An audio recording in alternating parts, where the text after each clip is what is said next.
How's it going, everybody? It is Jaku. So as you can see right now in front of me, I have the ban list available. It came out yesterday, but I decided to go ahead and just do it today because, well, I was going to do it yesterday, but things came up and I never got the chance.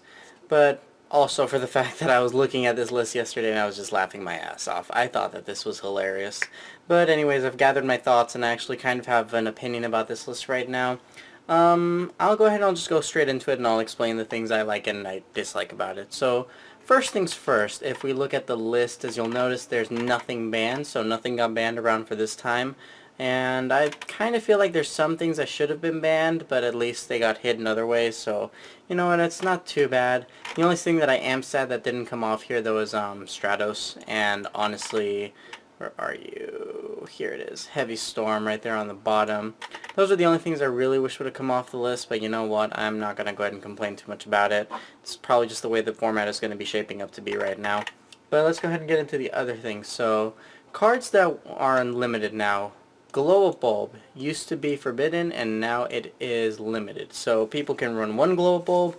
I think that this is very interesting. I'm going to definitely be expecting a lot of people to be running this card in certain decks that want to synchro, like have synchro options naturally available. I know that two decks that definitely are going to be using this card a lot is going to be Lightsworn Rulers as well as Sylvans. Those are two decks that I can think of off the top of my head that'll probably be using this card a lot in the competitive scenes. But yeah, that's what I'll see. I have no idea if it's going to make a big impact on the meta, but we shall find out soon enough if it does or doesn't. So, we'll see. Next up on this list, we have Infernity Archfiend. Now, this kind of we saw coming. It was Infernities. They won the World Championship this year. So congrats to all Infernity players. You got your championship belt behind you now, but the thing is, well, basically your deck is a little bit dead now. I mean, between Launcher, and between Barrier just all being limited to one, I really don't see how the deck is going to be able to do what it used to do as easily anymore. So, I don't know, maybe we'll go ahead and we'll get somebody to surprise us in the beginning of next year and we'll see maybe something happening with this deck. But, again, this is just expected. I have no issues or no personal vendettas against Infernities, so I just see that this is only natural. Decks get hit if they win the World Championship.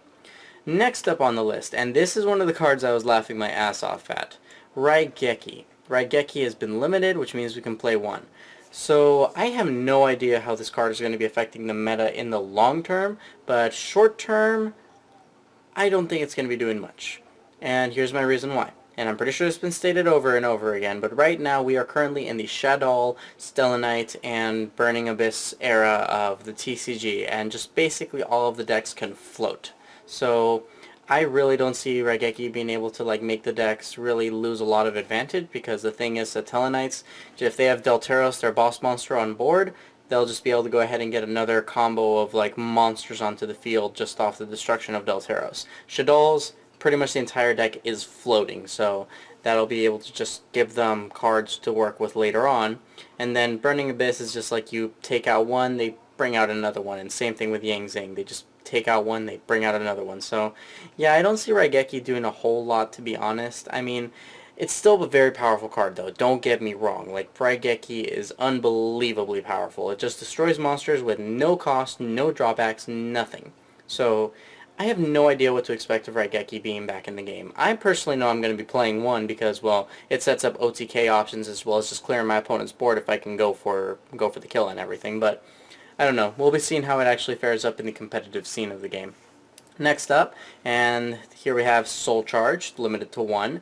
I personally wanted this card banned. I really don't like cards that let you go ahead and make your life points become such an easy to access resource like this. But you know what, I can live with it being at one. It's a much lower sack factor. It's going to be a much more difficult card for you to play, as well as I know some people are actually just starting to drop it from their decks altogether because they don't like playing the one only. They wanted to play it as a 2 or 3 of.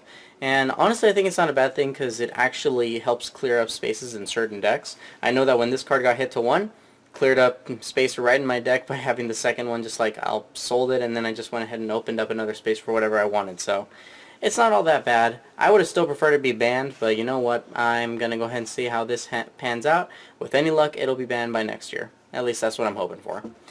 Next up on the list, we have Super Polymerization. This card right here, this card should have been on this list a long time ago, and this is coming from a hero player who knows very, very, very well how powerful Super Polymerization really is. I've stolen many games with this card, and I've been able to make myself be able to live for 1 or 2 more turns because of this card, and it's a very powerful card. It cannot be countered. It lets you steal your opponent's monsters, and with the right decks, i.e. heroes and shadows, you can make a lot of advantage off of this card. So being hit to 1 is no surprise to me, and this card has been long overdue for a hit in my opinion. So finally it happened. Well, it's just gonna have to go ahead and live with that. So limited section wise, it's not bad, it's not terrible. I feel like there's more things that could have been done here to make the situation a little bit better. For instance, Call of the Haunted should have been on here.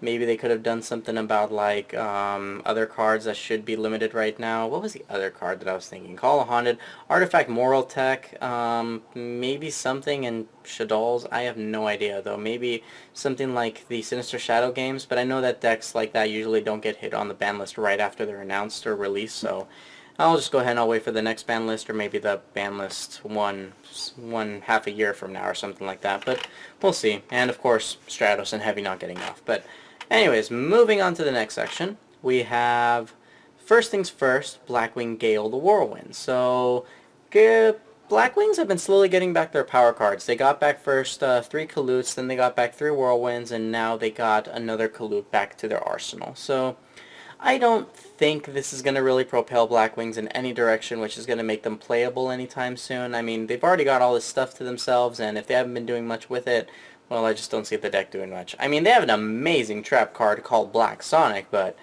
you know, I have no idea if Blackwings are actually going to be making any scene at all in the metagame. I could easily see it, depending on the right Blackwing player, and because Black Sonic is just amazing, especially against this meta right now, but we'll just end up seeing what ends up happening. Next cards on the list here, Gorz, the Emissary of Darkness. Gorz, he's been in the OCG for a while now in the 2 and 3 floating bits, and he's not really done anything at all. At least not to my understanding he's done anything over there. So, I mean, I'm not surprised that he's over here at 2, and I honestly think that it's going to probably be the same result as in the OCG, not doing a whole lot. I mean, who knows? I just think the meta's too fast for him, and he doesn't really recover the time. He doesn't give you the time to recover as much of a situation as he did before, so that's just me. Next up we have Ceasefire. So it's kind of funny, I was also laughing at this one because in my discussion video I said if this card came back to 2 or 3, then I would definitely start consider playing my Ghost Tricks again, and you know what? It's possible now because, well, this card is just hilarious, and I think the biggest threat, honestly, with Ceasefire going to 2 is just probably going to be in burn decks, chain burn, things like that. I think that's going to be the biggest threat. I mean, giving chain burn another card that they can abuse is definitely a no-no in my book, but you know what? I'll probably have to live with this just like everybody else in the game is going to have to. And I really don't know how well burn is actually going to be doing in this meta. Well, we'll see. We'll see what ends up happening overall. And last but not least, for the semi-limited, we have the Transmigration Prophecy. This card hasn't been doing anything in ages, so I really am not surprised by anything that's going on right here, right now. I think the semi-limited section is fine. Cards that I would have liked to have been on here personally, though, would have been Tour Guide, for instance, the Fire and Ice Hands. Fire and Ice Hands, I think, could have been perfectly fine on here, and it wouldn't really have, affected the game a whole lot, but oh well. Guess that didn't happen. And then last but not least, we have, I'll just go ahead and I'll read these all together, Coach Soldier Wolfbark, Magician of Faith, Formula Synchron, and Reinforcement of the Army. Now, Magician of Faith and Formula Synchron, I don't see anything happening right now with these cards going to Unlimited. Magician of Faith wasn't doing anything at all in the format when she came out, or towards the middle or towards the end of it, so nothing going on there. Formula Synchron, it's interesting because Glow-A-Bulb is back, so I mean, I guess Synchro players are now going to have some more plays available to them, and they're just going to be able to do a couple more things than they used to in the past. But I don't think Formula Synchron is going to be affecting the meta entirely. Formula Monarchs is not going to become a thing, first of all. I'm just saying that right now. Next up we have is just Coach Soldier Wolfbark. Honestly, I thought this might be a little bit broken in the beginning, but then I realized, you know what, if Satilla Knights are allowed to have 3 Altaïrs, then Fire Fist and Fire King should be allowed to have their Wolfbarks. I mean, it's the only fair thing to do, honestly. And Reinforcement of the Army. So, basically we're just giving more loves to Satellanites. I personally don't agree with reinforcement of the army going to 3. I was very, very iffy about it going to 2, but you know what? Let Konami go ahead and do its thing. They're just going to go ahead and keep trolling us as long as they live. But, yeah, this is the entire list. I personally feel, like I said, it's mixed opinions.